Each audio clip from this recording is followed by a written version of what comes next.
Everyone, my name is Raniela Hernandez and I'm a public health major, and I'll be using the knowledge and skills that I've learned from my classes and explain to you why smoking is a health problem and walk you throughout the process of using a model on how we can determine the best techniques on helping prevent the smoking as a health problem. So why is smoking a health problem? Smoking can lead to damaging lungs and lead to a risk of serious health problems. And according to the CDC's Office of Smoking and Health, tobacco use remains the leading cause of preventable disease, disability, and death in the United States, mainly in the form of cigarettes and other combustible products. According to the CDC, there are about 34 million adults who smoke cigarettes. About 1,600 young people under age of 18 try their first cigarettes, and nearly 200 of them become daily cigarette smokers. So the first step of figuring out is the target behavior, which is the smoking cessation, and it is by reducing the smoking among young adults and youth could help prevent the risk from cancer and other serious health problems. And that leads us to the model framework that we'll be using, which is a theory plan behavior, which consists of 3 different factors that will help us determine the behavioral outcome of individuals based on their different beliefs. And one of those factors is attitude towards behavior, and which consists of behavioral beliefs, and the positive outcome of such belief is being aware about the negative health consequences of smoking, and some of the negative outcomes come from social norm within friend groups and the belief that smoking is a way for individuals to relieve stress and anxiety. This also evaluates the behavioral outcomes and determines the individual's outcome behavioral intention on whether they believe smoking is bad for their health or good for relieving their stress or social anxiety. Another factor is subjective norm, which consists of normative beliefs coming from opinions from different sources such as government, family, friends, teachers, and other groups as well.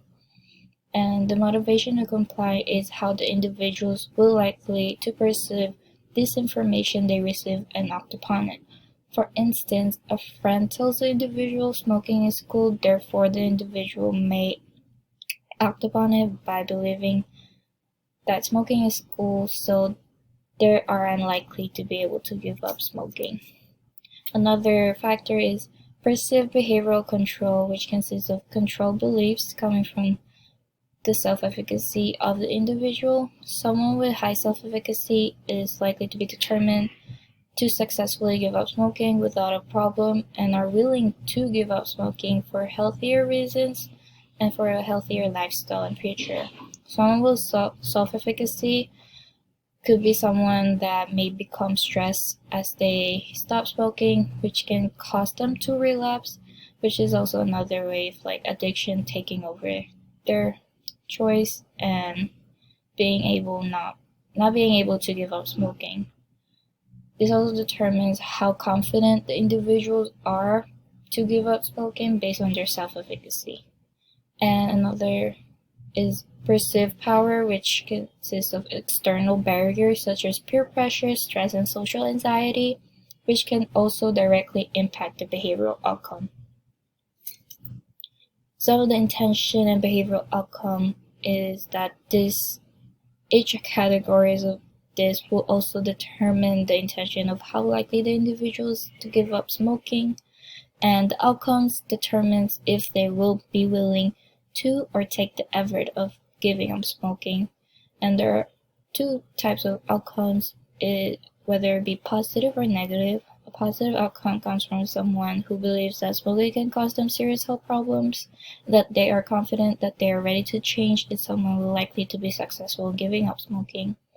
And so with a negative outcome is someone that believes that giving up smoking will just bring back their anxiety and stress, causing them to relapse and not be confident of giving up smoking, will lead to not being able successfully to give up smoking.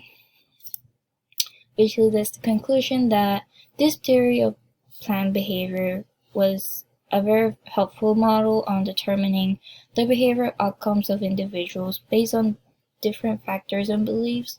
It was also helpful for us to also help determine on how we can build an effective intervention based on these beliefs and behavioral outcomes, and also considering these factors on how these beliefs plays a role in impacting the individual's behavioral outcomes. And that is the end of my presentation. Thank you so much.